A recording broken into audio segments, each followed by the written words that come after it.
So for those of you that aren't weirdly addicted to a game that hasn't come out, there was a Bazaar AMA not too long ago, and we're here to talk about the news. So, as you can see here on the Play the Bazaar Reddit, as of the posting of this video about 5 days ago, the devs did an AMA where they answered a lot of questions.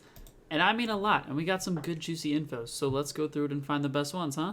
Alright, so the questions I'm not going to do in any particular order, I'm just going to do them how I see fit. So our first one here, do the characters have some sort of unique mechanics? Is pretty much all I was asking. To which the dev gives us a very deliberate yes, we love to see it.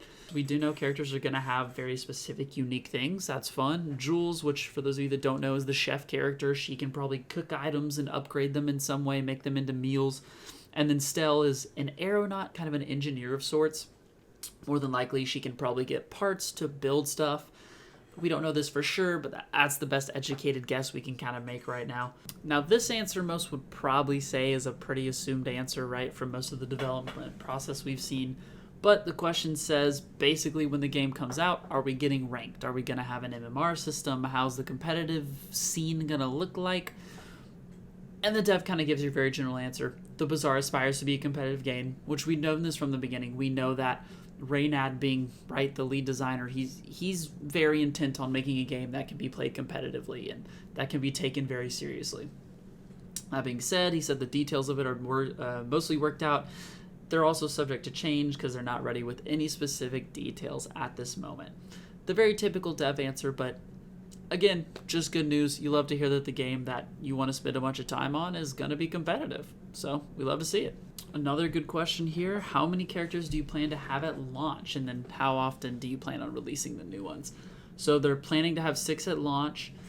One sad note. So they say Pygmalion, Vanessa, which we know is the big pig merchant, and then the pirate lady, Stell, who is our aeronaut, our engineer, Jules, the chef, Dooley, the little cute robot, and Mac, which is supposed to be like an alchemist potion kind of person. Now, he does put fingers crossed. They go into a little detail more in some other answers, but I'm not going to bore you all with all that. Basically, they've been trying to balance him and just play around with him, and nothing has seemed to work quite right. As for the cadence of updates afterwards, that's pretty much up to anything, right? It just depends on how fast they can get them out. Probably depends on how big their team gets at that point, too, because they've been growing, putting more people in. So if they grow to be a huge studio, then, I mean, they can put them out, quite often. It just depends. I would imagine it'd be kind of similar intervals to most MOBAs that you see nowadays. Here it is. Probably the juiciest question of them all. Are you guys finished yet? And they're going to turn the goddamn car around if we ask them, are we there yet, one more time. But the dev does give a very direct answer this time, actually, which I was quite impressed with. If you look strictly at the number of planned cards and how many are implemented, it's somewhere around 30%. Not a fun number. But with a content-heavy game like this and the way development normally goes, is that all the upfront time is spent building tools, and then most of the content can be implemented quickly towards the end. So like 30% of the cards are done, but probably something like 50 to 60% of the actual work needed for the cards and classes is done. This makes me really happy, especially hearing 50 to 60% of the actual work needed for cards and classes is done, because there's not much else, honestly. The music guy, from what we know, has done really good. The art team has done fantastic. We don't know if all the art's done, but what they've shown looks absolutely amazing. And the gameplay, from what we've seen, just looks like a lot of fun.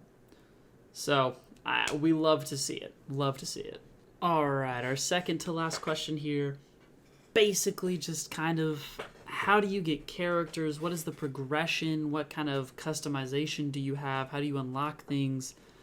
Here it is. Basically gave us the usual, right? There's going to be achievements. There's going to be character and account levels. You're going to have chests, item chests. You're going to have battle pass with dailies, and they're all in various stages of progress. So it seems like they're going to have all the normal stuff. I personally like battle passes. I feel like it gives me something else to work for while I'm playing, right? And I think a lot of people feel that way. So this gets me excited. This is probably the juiciest answer we have in the entire video. Tempo Roost says, hijacking this dev AMA to say, in parentheses, in response to this as well as an earlier question about beta access and structure, in parentheses, that we will have news about our release plans soon. Not soon trademark, but actually soon. Oh my God. That's awesome. They've always made the joke where it's like soon with the little trademark symbol, like, it's coming soon, but it's not really coming soon. He said not soon trademark, but actually soon. So we are actually going to get fresh news here in not too long about beta dates and release dates and all that stuff. That's awesome. I mean, I have been waiting this game for literal years. I can't even tell you how long it's been, but I'm excited to hear that we are finally going to be getting news about the release date and everything involved. So that's going to be all of the main questions in the Dev AMA. I'm going to leave it linked in the description so y'all can go check it out for yourselves if you're interested. Obviously, there's probably still a few hidden gems in there for some of y'all, but those are going to be the ones that most of you are going to be interested in seeing. If you got any questions for me, please leave them in the comments. Let me know. I might have some questions because I have been around this game for the better part of, I think, 3 years now, if not more. So I might have some answers that weren't seen here. I can let you know. Just let me know in the comments. And if you like the vid, be sure to hit that subscribe button. Really helps the channel, really helps me. And if you hit that bell, it'll tell you every time I release a video, so you can stay updated just like the rest of us. All right, I'll see you guys in the next one. Peace out.